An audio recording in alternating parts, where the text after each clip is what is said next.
নমস্কার, আমি অমৃতা। আজ শিক্ষক দিবস। আমি সকল শিক্ষকদের জানাই আমার প্রণাম। আজ আমার নিবেদন কবি শুভ দাশগুপ্তের লেখা মাস্টারমশাই। আমার কবিতাটি ভালো লাগলে আপনি অবশ্যই লাইক, কমেন্ট, শেয়ার এবং সাবস্ক্রাইব করবেন। শুরু করছি আজকের নিবেদন মাস্টারমশাই।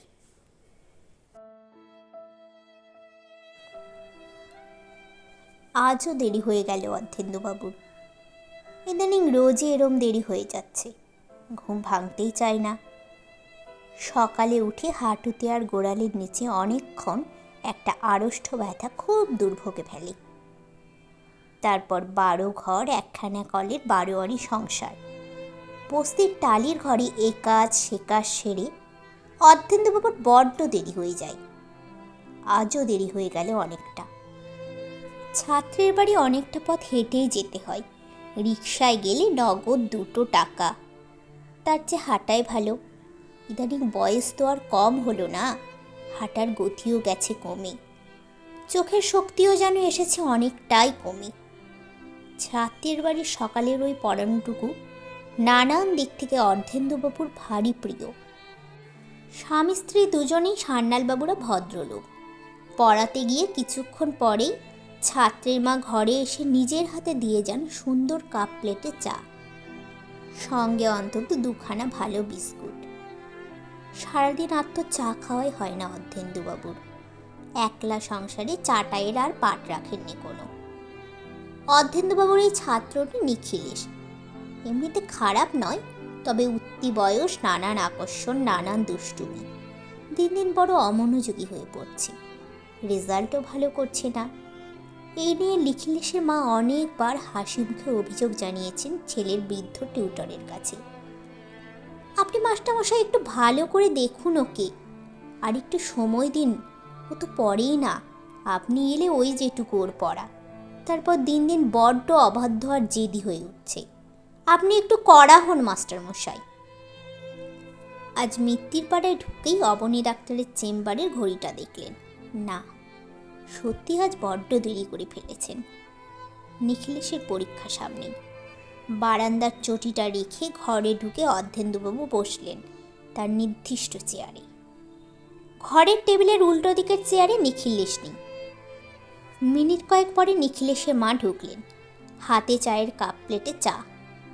খেয়ে নিন মাস্টারমশাই। গৃহকর্ত্রীর কণ্ঠস্বরে কেমন যেন থমথমে ভাব। মাস্টারমশাই জিজ্ঞেস করলেন, নিখিল বাড়ি নেই? নিখিলেশের মা এই প্রশ্নের জবাব দিলেন না, বললেন, চাটা খেয়ে নিন, আমি আসছি। কেমন অবাক লাগলো অর্ধেন্দুবাবুর। এ বাড়িতে তিনি অনেক বছর ধরে আছেন, কখনো এই মহিলাকে এমন গম্ভীর দেখেননি। নিখিলেশের মা আবার ঘরে ঢুকলেন থমথমে মুখ নিয়ে। অর্ধেন্দুবাবু বললেন, আজও বড্ড দেরি করে ফেললাম মা, আসলে বয়স হয়ে যাচ্ছে তো। একসময় এটুকু পথ 5 মিনিটে পেরিয়ে যেতাম হন হন করে। রক্তের জোর গেছে কমে। এটুকু আসতে প্রায় 20 মিনিট লেগে যায়। বাতের ব্যথা তার উপর। মাস্টারমশাই, এই নিন আপনার 1 মাসের টাকা। টাকা? এখন কেন? আজ তো সবে 10 তারিখ, এই তো 1 তারিখে মাইনে দিলে মা। উনি বলে গেছেন নিখিলকে আর আপনাকে পড়াতে হবে না, আপনি যথাসাধ্য করেছেন এতদিন। ও নিজের বুদ্ধির দোষে গোল্লায় যাচ্ছে। ওর জন্য ওর বাবা একটা কড়া খাতের ইয়ং মাস্টার জোগাড় করেছেন। আপনি ভুল বুঝবেন না, আপনি বৃদ্ধ হয়েছেন, শরীর চলছে না, আপনার এবার বিশ্রাম নেবার সময়। আপনি আসুন। যাই আমি, রান্নাঘরে অনেক কাজ পড়ে আছে।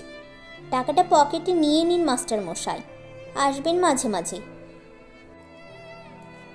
মফস্বলের মিল ফ্যাক্টরি এই আধা শহরে 9টার বাঁশি বাজছে। মিলের ভোরের শিফটের কর্মীদের এখন টিফিন হলো। রাস্তা জুড়ে এখন সাইকেল আর মানুষের ভিড়। কলকাতার অফিস বাবুরা উল্টো মুখে ছুটছে স্টেশনে। মিত্তির পাড়া এখন সরগরম। শুধু একটা খুব চেনা, খুব জানা ঘরের ভিতরে কাঠের চেয়ারে বসে অর্ধেন্দুবাবু, সব কোলাহলের বাইরে। এক আশ্চর্য স্তব্ধতায় থমকে বসে রইলেন। তারপর আস্তে করে উঠে দাঁড়ালেন। চাটা পুরো খাওয়া হয়নি। টাকার নোটগুলোর দিকে তাকালেন, আর তারপর তাকালেন তার এতদিনের বসা সেই চেয়ারখানার দিকে। দামি শাল কাঠের শৌখিন চেয়ার, এবারই রুচি আর অর্থের ছাপ লাগা সেই চেনা চেয়ারের পিঠে হাত রেখে একটু দাঁড়ালেন। তারপর যেন ছোটোবেলার স্কুল ফাংশনে আবৃত্তি করছেন এমনভাবে বলতে লাগলেন, গাছ বুড়ো হয়ে গেলে কাঠ হয়, কাঠের চেয়ার হয়, কাঠের খাট হয়, টেবিল হয়। কাঠ মানুষের কত কাজে লাগে। মানুষ বুড়ো হয়ে গেলে, মানুষ বুড়ো হয়ে গেলে, না, পরের লাইনগুলো ভুলে গেছেন, কিছুতেই মনে আসছে না। বিড়বিড় করতে করতে বারান্দার চটিতে পা গলিয়ে মিত্তির পাড়া ছেড়ে ধীর পায়ে বৃদ্ধ অর্ধেন্দুবাবু ফিরে গেলেন।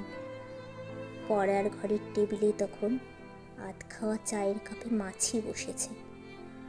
পেপার ওইটি চাপা দেওয়া 5টা 10 টাকার নোট হাওয়ায় কাঁপছে।